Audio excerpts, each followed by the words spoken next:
Okay, thank you. So I am originally from Bulgaria, and I am conducting research at the University of Kyoto, Japan. The title of the study I'm going to present is Filtering of Noisy Web Crawled Parallel Corpus, the Japanese to Bulgarian language pair.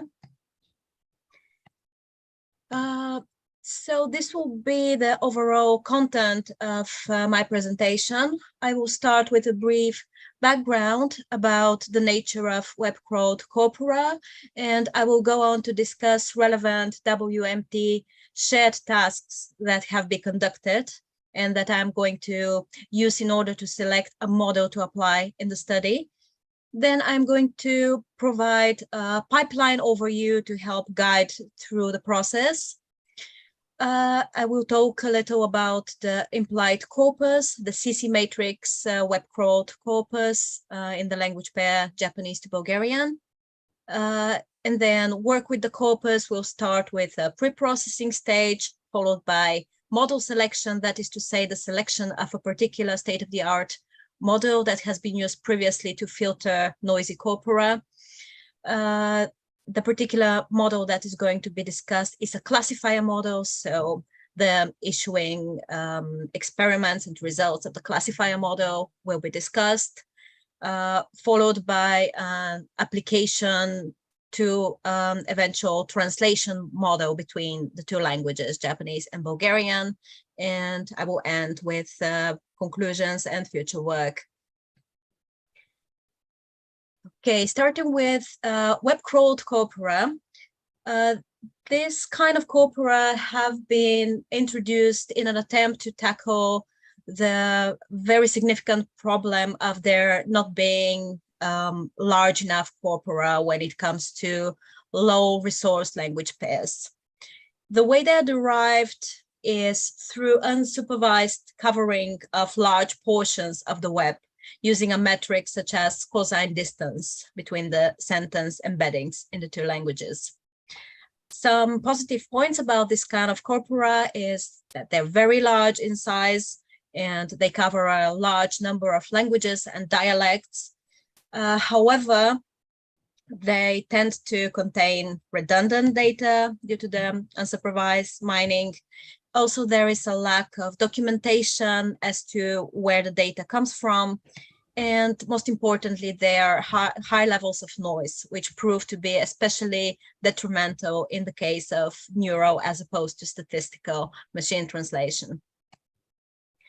Here you can see a little snippet from the CC matrix corpus that is going to be used in the study. This is another language pair, but you can see some general characteristics of the corpus, such as a variety of sentence lengths, a variety of kind of registers and types of sentences. There are some dates and times and large numbers, some proper nouns, some unidentifiable entities, just P22, and so on.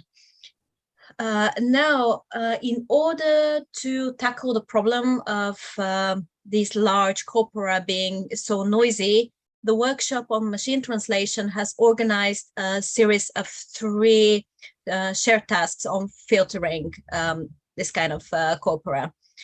In the tasks, participants were asked to provide a model for scoring the quality of each pair of parallel sentences. And then based on the results of this scoring, a machine translation model is fed with the best sentences in the corpus. As a result of these tasks, a large number of state-of-the-art models were produced. For instance, Chenhui et al. Of 2019, which used laser sentence embeddings and which was afterwards selected as a baseline in order to evaluate the submissions of the following year. Some tendencies in the submissions that are in general tendencies when it comes to machine translation of rare languages include transfer learning, back translation, and classifiers, as we're going to see in more detail. Here is an overview of the pipeline I'm going to talk about. It starts with the large CC matrix corpus that contains 4.1 million parallel sentences in Japanese and Bulgarian. Then the corpus is edited based on heuristic rules, and what is left is 2.6 million parallel sentences.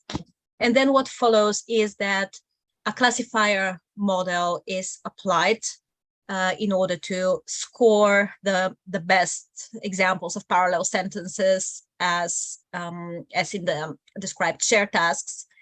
And this classifier model is trained on relatively clean data, which is presented in the open subtitles corpus as provided by Opus. Then after scores of the best sentences are obtained, translation models are trained in 3 different sizes, and their performance is compared. Here is an overview of the particular corpus, CC matrix Japanese to Bulgarian. It is also provided by Opus, and it is the largest parallel corpus in the examined language pair to date. The way it is crawled is actually not based on cosine distance, but on an improved metric called margin distance, which considers the ratio between cosine distance between the sentence embeddings and the average cosine distances of the nearest neighbors in both directions in the target language. Here, K is the number of nearest neighbors considered. So this native metric that is already present in the corpus is going to be used in the study in order to compare the way it handles sentences, the way it provides an overview of which matches are the best as compared to how a different model will rate the sentences. Here is an overview of the types of noise in the corpus based on a sample of 200 parallel sentences. Some examples of common types of noise are punctuation, such as large repetitions of 3 dots in Bulgarian, and which are rendered as either 3 dots or 2 dashes in Japanese. Then quite a large number of sentence fragments, such as the Bulgarian fragment, ако по някаква причина се преместят в друго училище, which are not necessarily problematic. They will be problematic in the point of view that sentence has to contain a verb, which is particularly prevalent in the English language, but not so much in Bulgarian and Japanese. Then there are instances of slang language or texting language, such as the Bulgarian word sorry, which is simply an informal transliteration of the English word sorry. And in Japanese, there are lots of instances of a happy face added at the end of a sentence, as texting language usually works. Then machine translated text can be easily sensed when it comes to the Bulgarian data set because of, for instance, gender mismatches, such as can be seen in this example. Как мога да защитавам моята PC? Bulgarian being a gendered language, such a mismatch that occurs in machine translated text is very obvious. Then there are instances of foreign language, such as simple phrase like Google Assistant here, which is pretty straightforward. It can just be regarded as a proper noun being used. And in other cases, there are full sentences, sometimes long sentences at that, written in a different language. And in Japanese, there are cases of supplementary scripts. For instance, kanji letters or ideograms being rendered in addition in the hiragana alphabet in brackets in order to facilitate the reading of text. Moving on to the pre-processing stage. This stage considers the types of noise that have been discovered in the corpus, as well as, where applicable, specificities of the 2 languages, such as based on observations of what an expected ratio would be between sentences of the 2 languages and what ratio when the past would suggest that there is something wrong, that they're not mutual translations. So the pipeline follows removal of NA entries and duplicate entries, removal of sentences that are detected as being the wrong language through the use of the lang detect tool. However, where there is just an instant of a simple word or phrase used in a different language, then it actually remains in the corpus. Then Japanese sentences have been tokenized due to Japanese being notorious for not containing delimiters between words. Also, Japanese sentences with more than 2 pairs of brackets have been removed due to the large number of brackets present, implying that maybe there is a rendition of a script in another type of script. Then in the case of Bulgarian, capitalization is removed and also punctuation is removed from the corpus. Dates are replaced with a tag and numbers are replaced with a tag. Now, the idea of the study was to apply a winning model from the WMT shared tasks to the language pair and corpus in question. In order to select a model, first of all, it is only the winning models or the top 3 models of each shared tasks that were regarded, the focus being on the last 2 of them because they actually centered explicitly on low resource language pairs. Then in cases where authors opted for additional sentence alignments rather than the ones actually presented by the shared task, these models were also disregarded. Then the availability and reproducibility of models was considered. NMT models were considered over SMT models, especially as they were more prevalent and better scoring in the later tasks. Then there was a preference for newer models in the cases of high similarity between 2 models to submissions from different years of the task. And in the cases where authors provided a variety of models, only their best attempt was regarded. As a result, the model by Akarczyk et al. Of 2020 was selected. It represents a multilingual Roberta large model that is enhanced by what the authors refer to as a proxy filter, which is in fact a classifier that has been trained to differentiate between positive and negative examples of parallel sentences in the corpus. A lot of attention has been paid on generating challenging negative examples, and the technique used by the authors is fuzzy, also known as approximate string matching.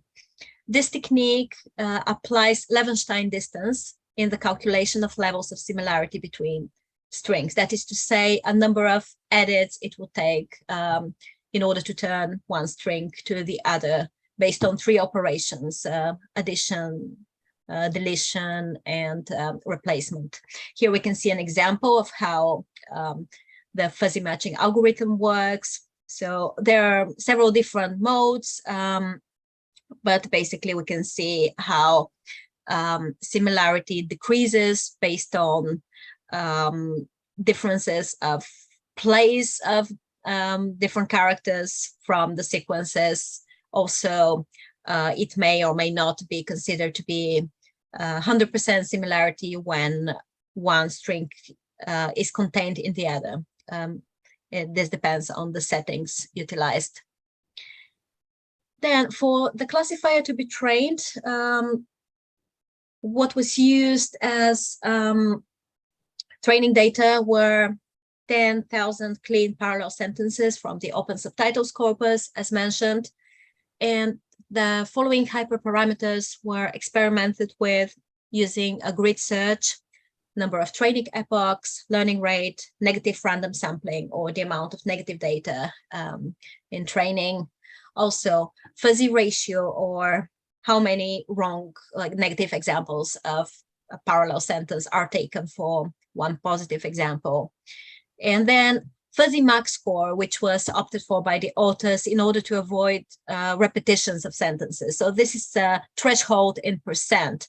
If the score is 100, it implies complete equivalence of the two sentences.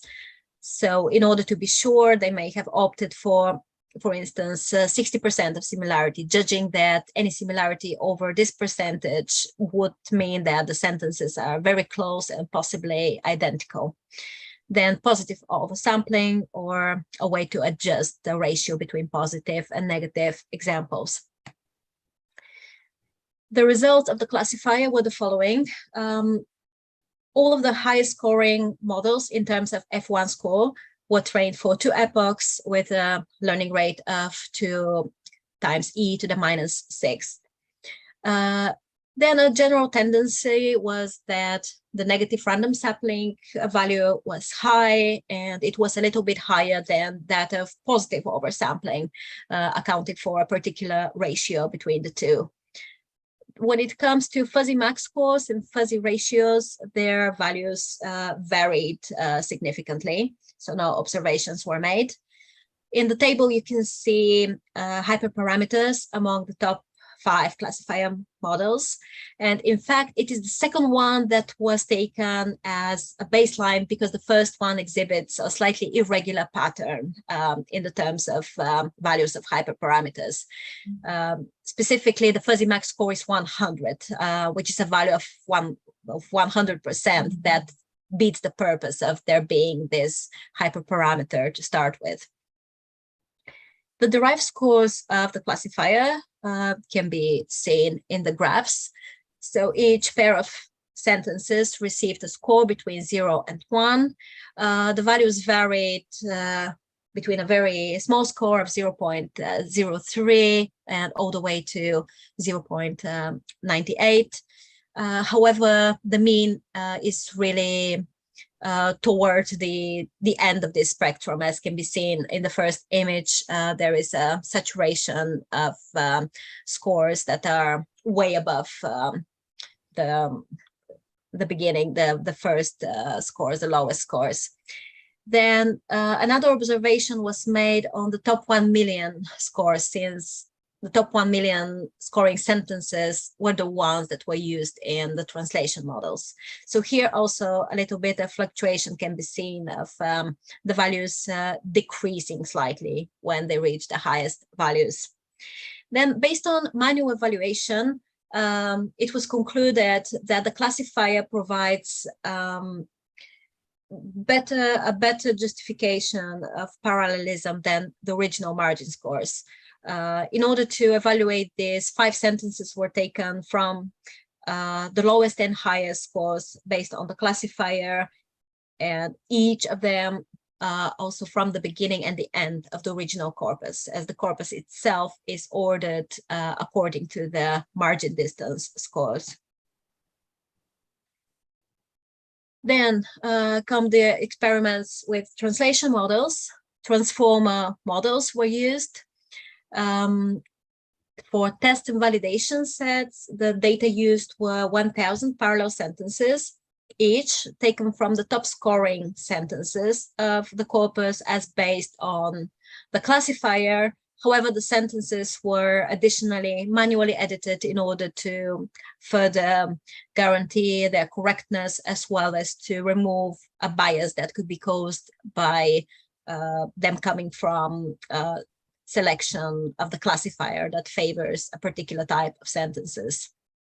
Then the subcorpora that was used for training the translator models were based on, were obtained in 3 ways. Completely at random, based on the native to the corpus margin distance, and based on classifier scores received. And as mentioned, 3 sizes of training data were used in order to reach a compromise between size and quality. The results were the following. As you can see on the table, the highest scoring model, which received a blue score of 28.49, was in fact the model that was trained with 1 million sentences based on the margin metric. And classifier models scored significantly lower and even lower than random counterparts. As a whole, blue scores were significantly higher than the ones achieved by the applied classifier model by Akarczyk et al., where the best blue score was of 13.3. However, this kind of comparison is highly arbitrary, as we are talking about completely different data. Also, it should be noted that in this study, pre-processing was used and highly focused on, while it was not used in Akarczyk et al.'s model. Wrapping up with conclusions and future work. So the study has no claims of providing a high quality translation system. Blue scores are not high enough to provide for quality machine translation. Rather, what the study does is provide a filtering pipeline that can be further improved, and it can alternatively be reworked in order to fit other corpora and even other language pairs with modifications. Blue scores achieved were comparatively high as compared with similar experiments, yet the classifier model as applied did not work optimally. One possible problem that could have caused this is the use of open subtitles in order to train the classifier, because this corpus provides a narrower domain as compared with CC matrix, and it might have removed some of the original variety that is present in the corpus and favored a particular type of sentences coming in a particular and limited number of sources of the internet. Then, taking into consideration the nature of the two languages and the relationship between them has been important in the pre-processing process, which is likely to have led to an improvement of the original data. In future work, further application of linguistic information may be incorporated in other parts of the pipeline. For instance, there are some newer fuzzy matching models that keep in mind morphological features, and also universal dependencies, tags, and relationship may be included in the classifier model. Okay, this is the end of the presentation. Thank you for listening, and please feel free to ask questions if you have any.